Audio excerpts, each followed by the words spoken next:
Mercedes, ¿cómo va? Hola Juan Ignacio, ¿cómo estás? Muy bien, ¿vos? Muy bien también. Bueno, arrancamos con las preguntas. Dale, arranquemos. La primera pregunta, ¿por qué elegiste esta profesión? No sé si elegí la profesión o la profesión me eligió a mí.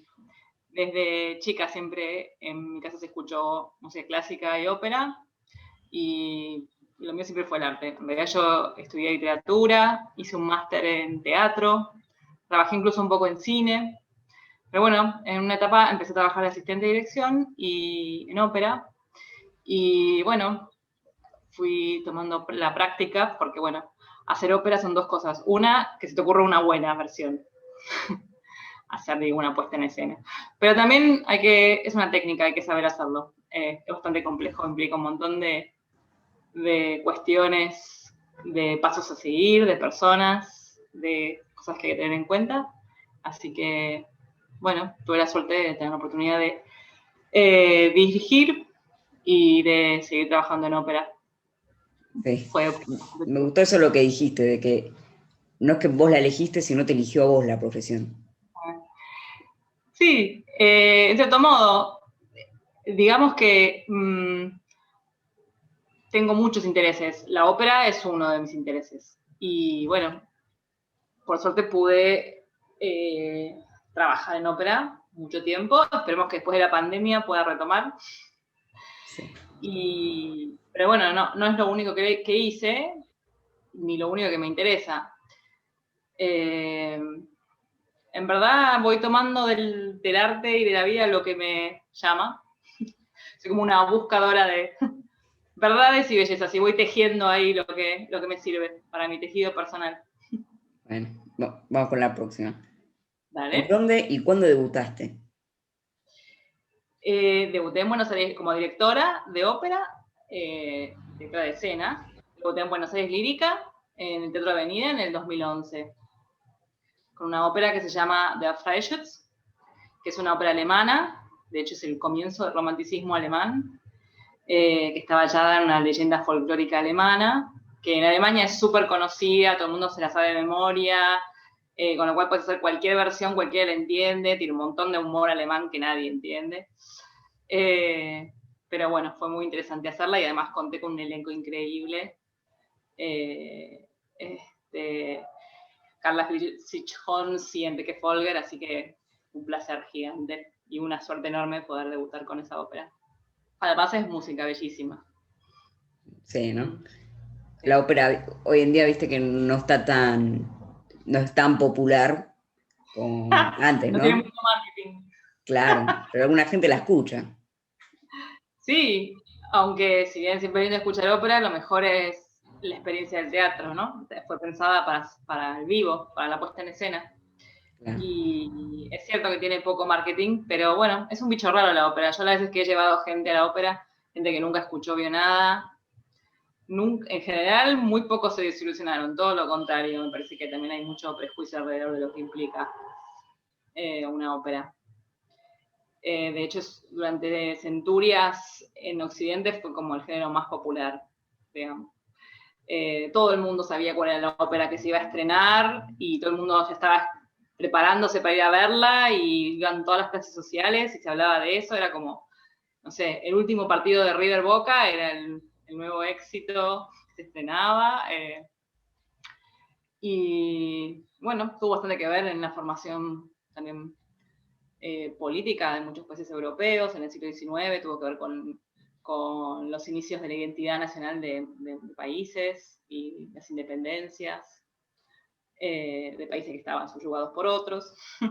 O sea, es una historia rica y compleja, Sí. que es tan variada que, bueno, si uno bucea y estudia, se da cuenta que en general las óperas pueden hablarnos a nosotros en el presente también, eh, más allá de si te parece de la belleza digamos, estética. Eh, es como una encrucijada de todo tipo de mundos, la verdad, en la Sí. ópera. Si Bueno, buscas, hay algo para cada uno en general, pienso yo. bueno, también estuviste trabajando en Inglaterra Eh, y también trabajaste en un festival importante, ¿no? Que se llama el Glyndebourne. No sé cómo se Glyndebourne, pronuncia, pero Glyndebourne, ¿cómo fue Gale esa Glyndebourne. experiencia? Bueno, no diría que fue, o sea, ahí estaba recién empezando. Yo, después que terminé la facultad, un año después, me fui a estudiar, hacer un máster en texto y puesta en escena en Londres. Y bueno, entre las cosas que hice, trabajé en algunos teatros, trabajé en cine, en cortos de estudiantes. Hice una pasantía ahí, o sea, trabajé en utilería y logré que me pasaran a stage management, que es la parte del backstage, la parte de atrás del teatro y demás. Fue una experiencia ya, digamos, que estuvo buenísima, pero era desde alguien que no sabía nada de cómo era trabajar en ópera. Creo que ahora la disfrutaría de una manera distinta. Y Glyndebourne es un festival muy prestigioso de Inglaterra. En general es como donde surgen los nuevos directores y cantantes. Y bueno, y es un lugar muy especial porque solía ser una casa de campo que se transformó en teatro y está en medio del campo, o sea, vos escuchás gente cantar de un lado y del otro lado balan las ovejas y tenés que cruzar lomas verdes para poder llegar al teatro. Tiene algo así medio romántico en ese sentido. Es muy divertido, fue súper interesante. Realmente, bueno, otro nivel de producción, vi que hacían cosas que acá nunca voy a hacer, la verdad. ¿Y nos podrías explicar cómo es este festival ahí para la gente, viste, que no sabe bien de qué es este festival, de qué se trata? Bueno, se llama festival porque tiene una temporada de verano, que en general es lo opuesto. En general las casas de ópera tienen temporadas de invierno. Y bueno, entonces lo que hacen es, tienen en general 3 óperas en escena al mismo tiempo y van ensayando otras 3 al mismo tiempo.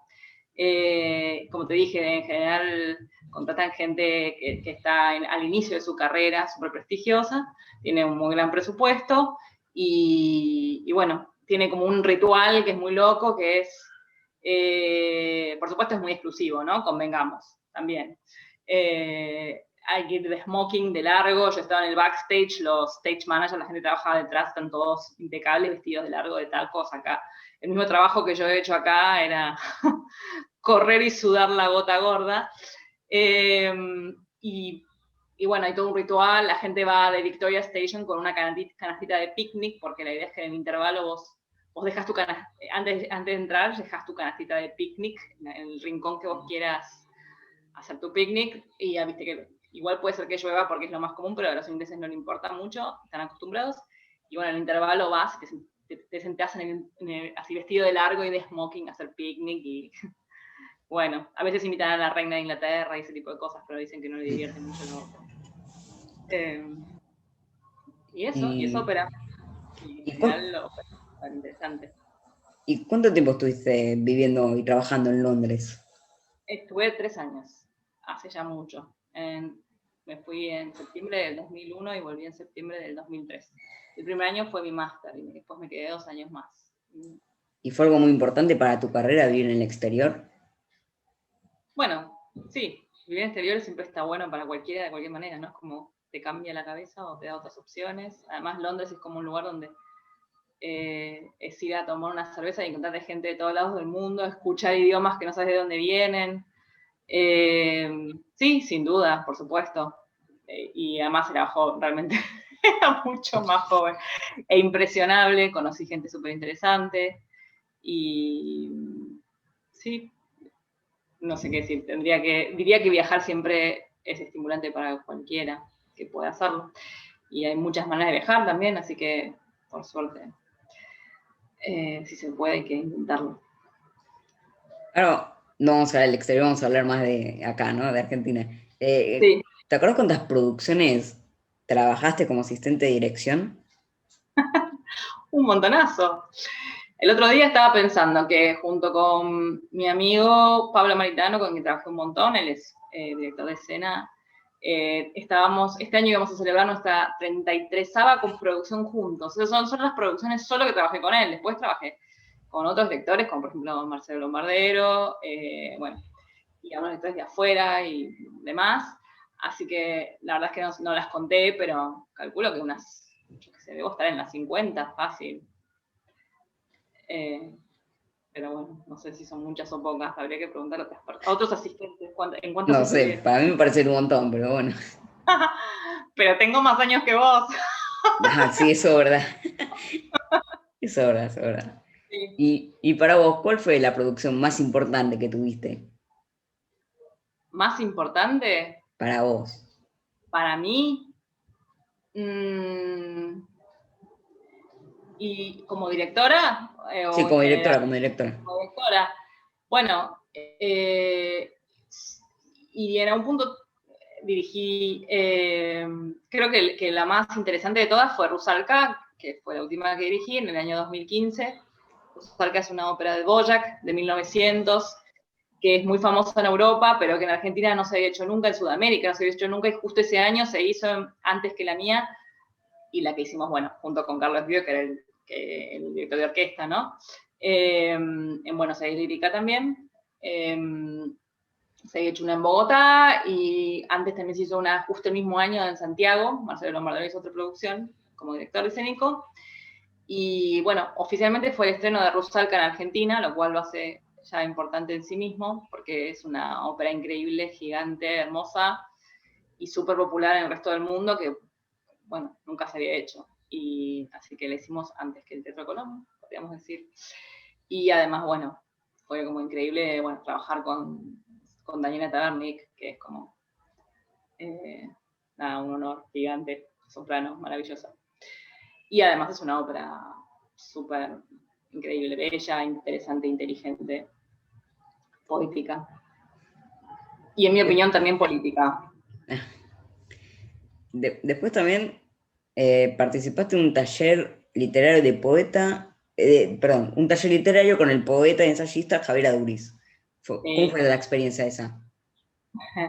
Javier Duris era profesor mío del colegio de literatura y en, bueno, en los círculos de poetas locales tiene, digamos, muy bien considerado.